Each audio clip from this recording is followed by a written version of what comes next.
Alan, 15 ans, souffre de troubles de l'autisme qui parfois entraînent des comportements violents. Pour apaiser son fils, Estelle Haste rencontre un médecin en 2011 qui lui prescrit des cures d'antibiotiques à répétition, censées guérir son autisme. Il nous l'a présenté vraiment comme un traitement validé, qui fonctionnait, qui avait déjà soi-disant guéri plusieurs enfants. Et quand Alan a commencé à prendre ce traitement antibiotique, le gros souci, c'est que ses comportements se sont carrément décuplés. Donc là, c'était tous les jours, avec encore plus d'intensité, et c'est devenu complètement invivable. Je te fais de gros bisous, maman. Le médecin prescripteur est membre du réseau Chronimed, organisé autour du professeur Luc Montagnier, prix Nobel de médecine, mais personnalité controversée. Leur idée, l'autisme serait lié à une infection que des cures antibiotiques pourraient soigner. Ce que les parents ignorent le plus souvent, c'est qu'aucune étude scientifique préalable n'a été réalisée.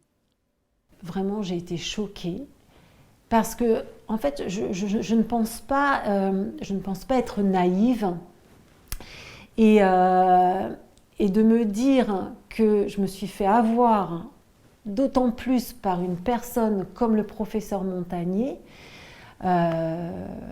Ouais, j'ai vraiment eu la rage. Ça m'a mis vraiment, mais vraiment en colère. Estelle se rapproche alors d'Olivia Catan, présidente de SOS Autisme France, qui depuis des mois enquête sur le sujet. Je pensais que j'allais découvrir quelques médecins, peut-être 5-6 médecins, une dizaine.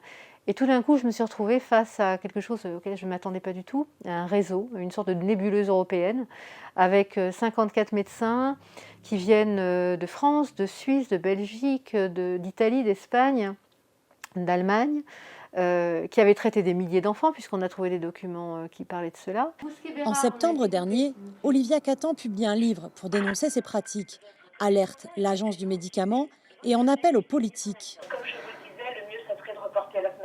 Après plusieurs reports, elle est enfin reçue au ministère des Solidarités et de la Santé. C'est important d'être reçu, c'est important d'être écouté parce qu'on porte la parole évidemment des familles dont les enfants ont servi de cobaye pour ces expérimentations. Donc on a hâte d'en parler évidemment au ministère parce que pour l'instant, au bout de 2 ans, où on a passé notre temps à alerter, on n'a pas eu assez de réponses. Les choses étaient un peu trop lentes à mon goût. 1 heure plus tard, après un entretien avec de nombreux responsables, dont Claire Compagnon, déléguée interministérielle chargée de l'autisme, le sentiment est mitigé. Madame Compagnon a pris, je pense, la mesure aujourd'hui de ce scandale sanitaire.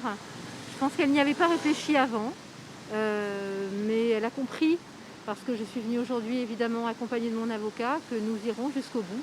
Le dossier est très solide, les documents sans l'ombre d'un doute. Et d'ailleurs, les différents intervenants qui ont pratiqué ce type d'essai et qui recommandent des traitements dangereux pour les enfants ne s'en cachent pas. On trouve les documents sur Internet, on trouve les propositions et c'est extrêmement grave. Et c'est à ce titre que l'autorité publique doit rappeler que c'est interdit, que c'est dangereux.